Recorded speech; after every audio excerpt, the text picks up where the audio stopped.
আপনাকে হুঁশিয়ার করে দিতে চাচ্ছি, জিয়াউর রহমান গণতন্ত্রের পক্ষে ছিলেন। আমাদের ধৈর্যের বাঁধ ভাঙবেন না আপনারা। যদি ধৈর্যের বাঁধ ভাঙতে হয় তাহলে গণতন্ত্রের মধ্যে আসুন। আগামী 12 তারিখের জন্য অপেক্ষা করুন। বাংলাদেশের মানুষ মুখিয়ে আছে।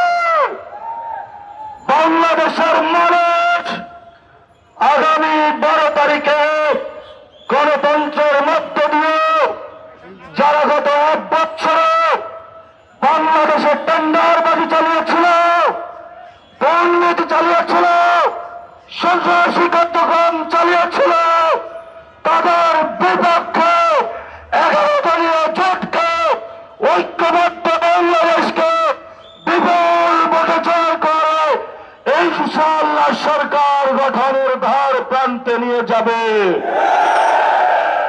তোমাদেরকে আমরা সেদিন বিচারের মুখোমুখি করব। প্রতিটি লাশের হিসাব নেব, প্রতিটি শহীদের হিসাব নিব। আমরা শহীদ হতে প্রস্তুত আছি।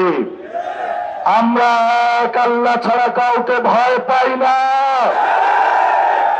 আমরা আজাদির পক্ষে, তোমরা গোলামীর পক্ষে। আজাদির মিছিল চলবে চলবে। প্রিয় উপস্থিতি,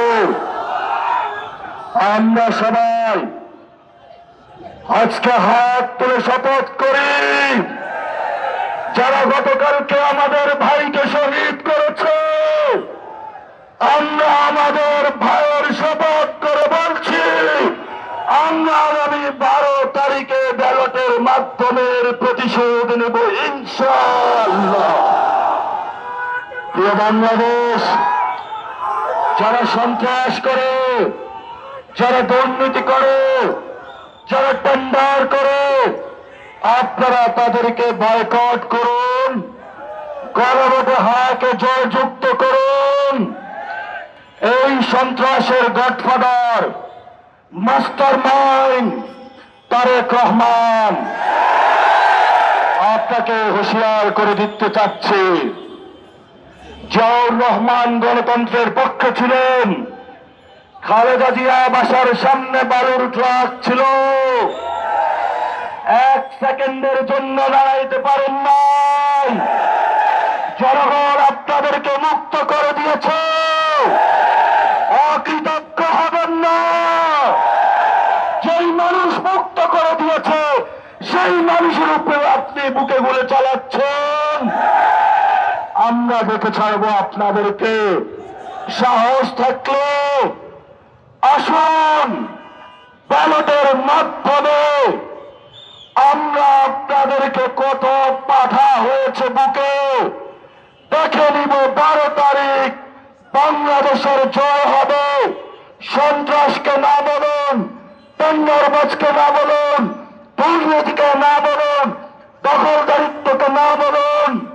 এই তারেক রহমান এবং তার পিছনে যে 300 গডফাদার আছে, যারা 300 আসনে রয়েছে, এদেরকে না বলুন। তবেই আমাদের বাংলাদেশ মুক্তি পাবে, তবেই আজাদের বাংলাদেশ। বাংলাদেশের লড়াই জারি রাখুন, ঐক্যবদ্ধ থাকুন, আজাদের মিছিল চালু করুন, পলাশির প্রান্তরে চলুন। আমরা চাই একটি নতুন বাংলাদেশ, যার মধ্য দিয়ে সবাই ঐক্যবদ্ধভাবে শহীদদের যে স্পিরিট রয়েছে সে অনুযায়ী আমরা বাংলাদেশকে গঠন করব।